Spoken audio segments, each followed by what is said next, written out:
Welcome to the latest episode of Five on the Floor on the Five Reasons Sports Network. Thanks for joining us on your favorite podcast app on Apple Podcasts, on Android, Spotify, or the Five Reasons YouTube channel. We are recommending Spotify unless you want to wait a couple hours. Apple Podcasts has been really slow of late. So download it or just go to Spotify. You can find us Five on the Floor on either Android or on iOS. Also, check out Off the Floor. That's our Discord server, 10 different channels, including our draft channel, appropriate for today, our transactions channel, and more. Our stage shows, which we will be resuming soon. Link right here in the description. That'll bypass the Apple upcharge. Pay the $2.99 a month. You can cancel at any time. The most heat anywhere. Information, consternation. We don't give you confirmation. What else we got? Celebration. I forgot everything I used to say about this. Anyway, check it out. It's Off the Floor. Link right there in the description. Also, check out Prize Picks. Use the code 5FIVE. Play the Stanley Cup playoffs. Panthers, of course, as we are speaking tonight, although by the time you listen to this, it may be later, trying to close out and go to the finals, or play the NBA, MLB, and, of course, in the fall season, play NFL. Legal in the state of Florida. Our official fantasy partner. Use the code 5FIVE. Keeps us in business. It's a great deal for you. You get $50 to play. And now, today's episode. Mercy, luxurious, Heat Nation, yeah, Mercy and Lago, down to Biscayne, yeah, five on the floor, ride for my dogs, where here's the thing, you can check the score, hustle hard, couple scars, wearing bubble frogs, down to Biscayne. Kept the flow playing, got it all band. Y'all seen the block, stop with one hand. And Pat we trust, inspire, have the guts. We're here to bring the heat, y'all can hang it up. Welcome to Five on the Floor, a daily insider show on the Miami Heat and the NBA, featuring Ethan Skolnick, Greg Sylvander, Alex Toledo, Brady Hawk, and others from the Five Reasons Sports Network.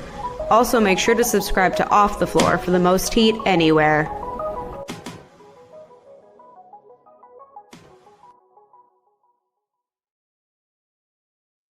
All right, welcome back to Five on the Floor. Here's today's floor plan, latest in our series of draft episodes, although some of these have been tied to what's going on in the playoffs. We're going to talk about the two guards that are pushing their teams to the NBA Finals. Both, as we speak, have 3-1 leads. Tyrese Haliburton in Indiana, and also Shai Gilgeous-Alexander in Oklahoma City. By the time you listen to this, OKC may already be in the Finals. Indiana still has to close out the Knicks. That series going back to New York. And so I've got Digital Adel. You can follow him at Digital Adel. You can also check him out on the draft channel, also on our playback. When we get back to that, we are going to get back to those for all the NBA Finals games once they come around in June. But we want to talk about these two guards in this context. And we know that the Heat don't pick until the 20th selection. They have Golden State's pick. They don't have their own, which would have been 15th. But neither of these guards were picked in the top five. Both of them were traded on their rookie contracts. So one team for each of them decided we can do better after getting a good look at them. A lot of parallels between the two of them. Of course, the two trades were a little bit different. SGA was traded for an established star in Paul George, but also he was traded along with a bounty like we've never seen before, including a pick that turned out to be Jalen Williams and more. And in the case of Haliburton, he was acquired for what was the Pacers' best player at the time, Domantas Sabonis, and he has succeeded what Sabonis has done in Sacramento, even though Sabonis has been an all-star since and was before. But what I asked Adele, and we'll do more of these episodes as we go forward, is there an SGA in this draft? Is there a Haliburton in this draft? Is there a player that has either of their skill sets, their measurables, and then additionally, is there a player like that who could fall to 20? Although the likelihood of that is probably pretty small. So on the first side of this, Adele, appreciate you joining. We're going to start with Haliburton, okay? And let's get into what was said about him at the time he came out. If we knew what we know now, would he have been drafted higher? And is there a player in this draft who reminds you of him in any way? So let's start with what was said about him at the time. Yeah, so Tyrese Haliburton coming out of Iowa State, he was a 6'5" guard, 175 pounds, really wasn't super athletic, 20 years old at the time, so his draft age wasn't old, but he wasn't a super young prospect either. But he was super duper efficient and versatile. his jumper at the time was considered, well, it is. It's an ugly looking jump shot. It's not how you would teach the form of shooting a jump shot, but he's got some bones there that make it work. But at the time there was a lot of people wondering, could that jump shot translate to the NBA? And could his style of play, being not overly quick, not overly athletic, with that suspect shooting mechanic, be able to work coming out of Iowa State? With that being said, he was 6'5". He shot over 42% both seasons at Iowa State. So like the percentages and the shot diet tells you that could work. But he did almost everything else as well. He rebounded spectacularly well. He was a great facilitator. He would get in the passing lanes, like 2.4 steals per game, 6.3 assists per game.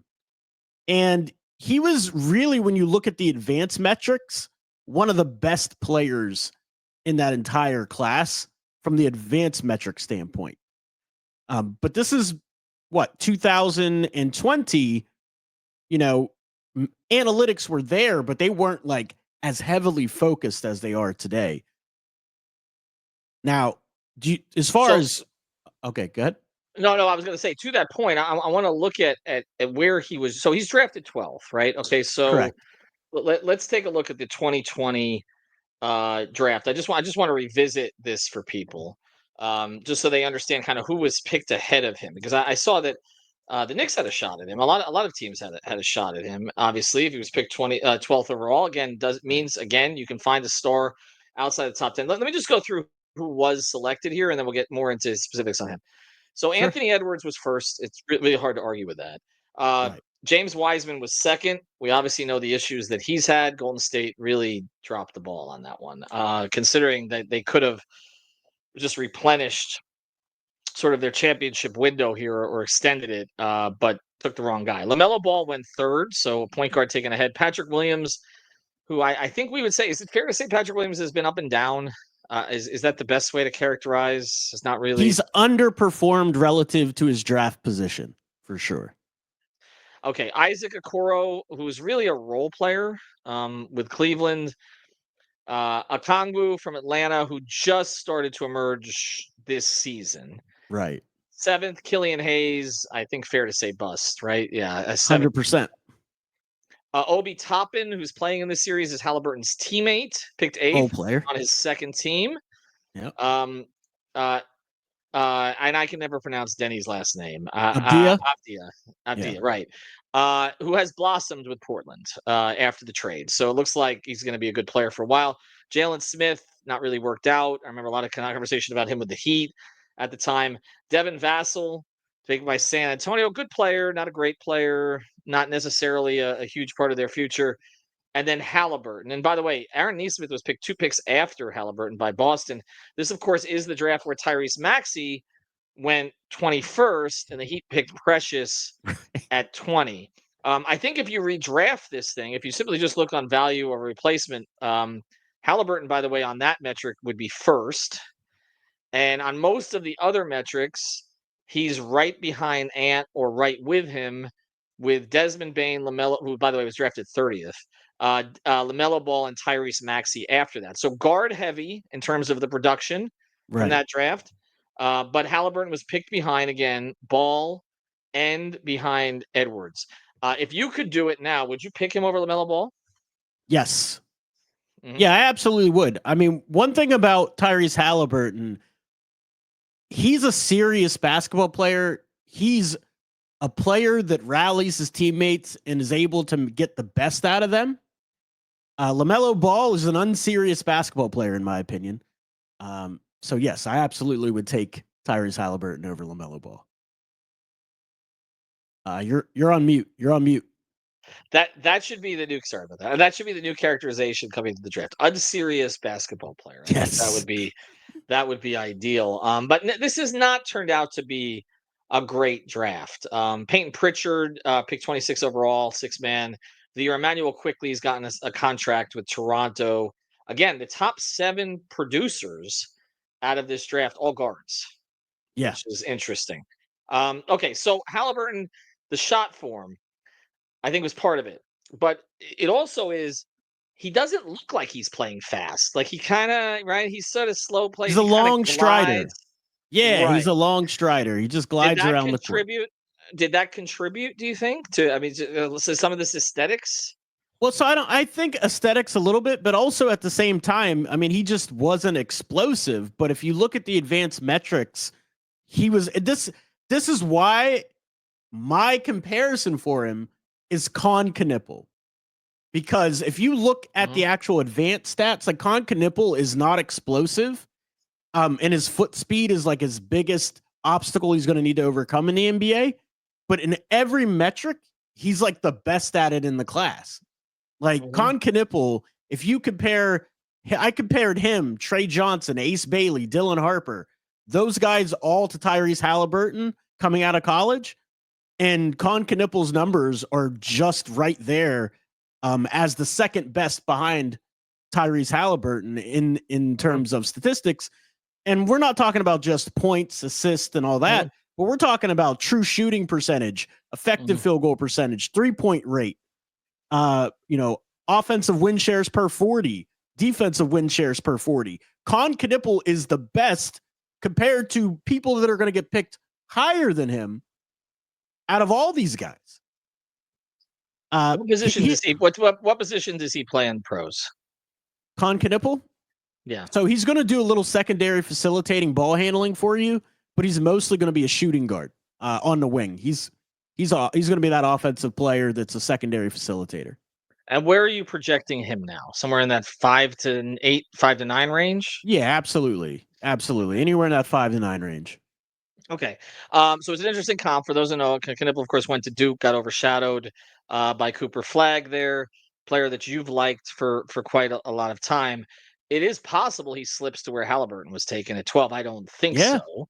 But it is possible. Is this player, we talked a little bit about the Heat moving up, which we don't think is going to happen, but not typically happen. Is that a player you think they would move up for? Or no, when you still have Tyler on the roster? Or he would fall, right? Like the fact that this guy is 6'5", 220 pounds, like solid, and he's still yet to grow into his man strength and like add another 5 to 10 of muscle on top of that. I mean, this dude is going to be very difficult to handle because he beats the thing about Con Knipple, he beats the closeout every time. It's not like he struggles beating closeouts. And that's why he's so effective. That's why he's able to facilitate. He causes rotation help and he can find the open man and he scores in the paint. For him to be able to shoot 39% from 3 and have a true shooting percentage of 64%, he's finishing at the rim. Like he's also getting it done at the rim. So yeah, I think absolutely if he slips far enough, it's somebody that he would go up and go get for sure. All right. So on the other side of this, we're going to talk about the other guy, SGA, why he didn't go first as everything turned out, considering he's the league MVP, and whether or not there's another one like him in this draft. Before we get to it, there's nobody like Water Cleanup of Florida, base of Boca Raton, if you've got a leak in your house. So reach out right away, your home, your place of business. They will take you through the entire process. We call it your one-stop water and mold cleanup shop. Michael, Robert, their entire team, honest. If they can't do the job, they will let you know. They got more than 200 5-star reviews on Google. That's not easy to get because I go on Google all day giving people 1-star reviews, including folks who sell cars, all kinds of stuff like that. You don't have to do that with Water Cleanup of Florida. They will take good care of you. Again, reach out to them at WCU. That's WCUFL.com. Make sure you mention 5 Reasons or 5 on the Floor. If you've got the schmutz, they got the guts. Okay, SGA. What year was he drafted? Was that 18? 2018. No. Yep. Okay. 2018. Right. Let's take a look before we get into the rest of this. So let's look at the draft. Handy dandy basketball reference. I can tell you it's not good. I got it up. Ooh. It's not good. Okay. All right. All right. Let's go through it. DeAndre Ayton first. Unserious basketball player. Unserious basketball player. Yeah.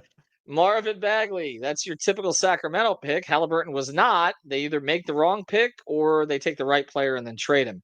Bagley, unserious basketball player. Luka, serious basketball player, picked by Atlanta and, of course, swapped for Trae Young. Jaren Jackson Jr., good basketball player. Not as good as I think some people make him out to be when the moments are big, but whatever. Trae Young, fifth, good basketball player. Not sure you win big with him. Mo Bamba, sorry, Eternal, unserious basketball player. Wendell Carter Jr., he's okay. Colin Sexton, basically the second or third guard on a good team. Kevin Knox, Mikal Bridges, apparently worth 5 first-round picks, good basketball player. And then Shai Gilgeous-Alexander. If you go to a value over replacement, by the way, Luka and then Shai and then Trae. And by the way, fourth on that, Jalen Brunson, pick 33rd overall. A lot of these guys on second teams, by the way. Luka, Shai, Trae's still where he was. Brunson, Bridges, Ayton, and then Jaren Jackson, Mitchell Robinson were the next two most productive. They're both on their original teams. Okay, why did Shai slip? Is it fair to say he slipped? I don't even know. I mean, if you look at guards, he was picked behind Luka, I guess guard, right? Trae, Sexton. Right. Okay. I mean, you wouldn't pick him after Sexton now, but here's the thing, though. So in 2018, we got to take ourselves back. GMs at that time, if they didn't need a big, they were looking for the next Stephen Curry, right? They're like, Steph Curry, new phenomenon, shoots from half court, makes all these threes, super efficient at it. Trae Young was that type of guy. He was being billed as the next Steph Curry. So, like, they weren't looking for a 6'6", lanky, mid-range shooter. And that's really what Shai Gilgeous-Alexander was. And so they were looking for the new age space and pace three-point shooting basketball player. And that's why I think Shai really ultimately fell in this class, because outside of his free throw rate, which was always elite, his other measurables, like advanced stats. That's right. Exactly. Not so surprising, is it? No. His other advanced stats weren't particularly great. Even his offensive box plus minus, like if you compare it to Haliburton, it was only like a 5.3 to Haliburton's 8. Like Knipple's a 6.9. Trey Johnson, 6.5, kind of like Shai Gilgeous-Alexander, for example. So it's really just the fact that he was a mid-range monster, and teams weren't looking for that anymore. Kentucky guard, though, drafted, by the way, a year before Tyler, right? Tyler was 2019. Yes. And a couple of years before Maxey. So, yes, there have been a lot of great Kentucky guards, who'd come out beforehand, but it wasn't like he was more towards the middle of this rush of Kentucky guards that have had success. But I guess what's if you mentioned the free throw rate, that's kind of funny. I guess, he comes in the league though, and he was a good player from jump, but not good enough for the Clippers to hold on to him. Right. Was that in your view? Was that, before we get into the comp, and I know you've sort of let slip, and we'll get to in a second. It's a tease. It is a tease. I just okay. I was in Vegas, all right, for Summer League when the Paul George trade was made, and I remember it was really late on the East Coast because it was almost midnight where we were, and I was at like a bar at one of the I don't know, probably I can't remember which hotel, and everybody saw the trade pop on Twitter, and they were like, "Oh my God, the Clippers just won the championship." And I think that's how a lot of people felt at the time, that you put him next to Kawhi. Now, nobody knew that the two of them were not going to stay healthy throughout the length of their run, but SGA is a damn good player, even at the time, to be thrown in along with like an endless supply of draft picks. It's like endless shrimp at Red Lobster that made them go out of business. Why did they give up on Shai at that point? I just think it goes back to the NBA was shifting away from mid-range monsters. I mean, if you look at even Kawhi's game, he had a great mid-range game, but even he was shooting more threes. Paul George was shooting more threes. The league was just going that way. And I think they were looking in a win now mode, and they were like, SGA just doesn't fit the direction of where we're trying to take this build, and we want to win right now. We don't want to wait for Shai to develop a three-point shot. And I just think they shipped him off to OKC, and OKC let Shai be Shai and develop into the best version of himself. And this is what you get. Well, he is a 35.5% three-point shooter in the pros. So he's never really become an elite three-point guy. But you mentioned, again, free throw rate, and then he's a 50% shooter overall. Yes. Which shows you how good he is in the mid-range and also around the rim. All right, so look, these projections are always difficult because, like, we're talking about an MVP now. Like, nobody projected him to be an MVP. And so I always say, like, yes, there's a chance a player could do. It's like when we talk about Bam and Ware. There's a chance Ware could be better than Bam. He actually had a more productive rookie season, but also not everybody develops the way that Bam developed. Okay, and nobody projected Bam at the time would be a two-time Olympic gold medalist. And play with LeBron and Curry and Durant.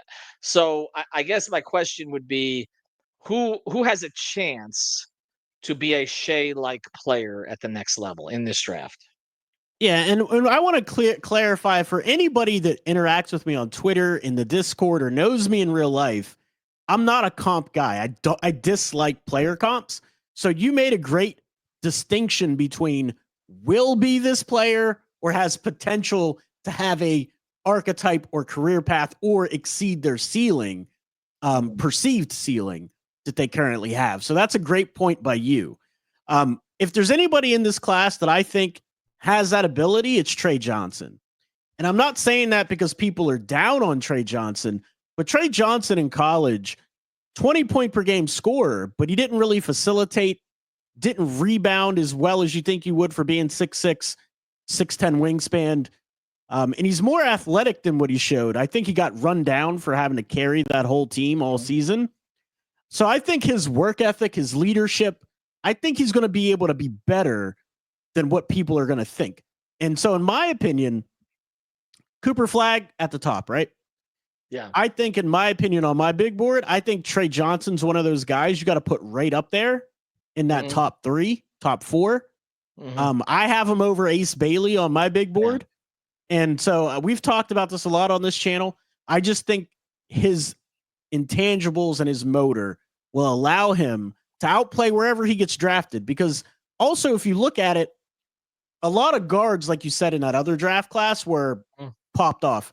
A lot of guards in the 2018 one with Shai, they went on to do big things. There's invariably going to be big men picked above some of these guards that end up falling and push them down the board. And I think that's going to happen just because of team need. And if that happens to Trey Johnson, he gets pushed down some. I think he's going to outplay his draft position if that happens. All right, interesting. Not a player that the Heat could get in their current spot. He's not going to fall that far. But God, I wish they would entertain moving up just because it would make that night a lot of fun. By the way, just wanted to announce this because the Heat have let me know they will be having a draft party at the arena this year. So last year there was some technical stuff that forced them off site.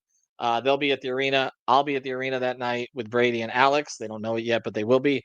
And Adel will be heavily involved in our coverage. Last year I was in New York. I don't think I'm going to make that trip this year, although I was the only South Florida Heat reporter who was there. So who knows? Maybe I'll go up for a night. Adel, we appreciate it. Again, we'll keep doing these draft series episodes as we continue to evaluate the Heat, but just interesting topic. And you never know. One of these guys on their second contract could be in Miami. It's happened before. Absolutely. Have a good one, everybody. Take it easy.